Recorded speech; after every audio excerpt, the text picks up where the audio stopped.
Bugun sizlarga mushundek nayt o'xshagan chiroyli nonlarni oildimi nayt oddiy usulda qilish uchun keldim. Kechida suratga ag'achqa suzuk chiqmay qoldi, lekin mazmun esil qo'llab qo'yasizlar. Avval mushundek 2 qacha un tayyorlab olib, buningga 1 stakan sut, yana 1 stakan oil ishlatadigan suv may va 2 tal tuxum chaqib, yarimchini suvga 1 qo'shiq echit qo'shilib aralashtirib olgandan keyin unning ustiga to'kib xamir qilishni boshlaymiz.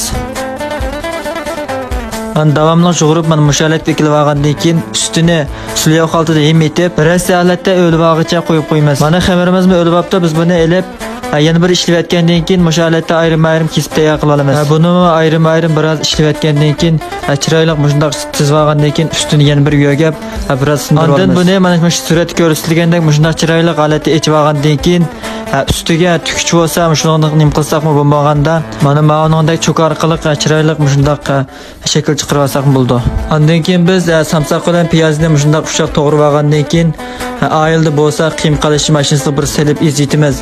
Bo'lmaganda mushu nayt ushoq holat to'g'rab olsak bo'lardi. Ustini bir qur maylayotgandan keyin ondan bularni nonning ustiga chiroyli sepib, ondan bo'lib qolsa oilda qor kunji sepitib duxovkaga solib 120 gradusda 30 minut atrofida pishirib olsak bo'ldi. Mana shunchalik oddiy to'rdoshlar, mana qaranglar, shunda chiroyli nayt yeyishga chiqibdi.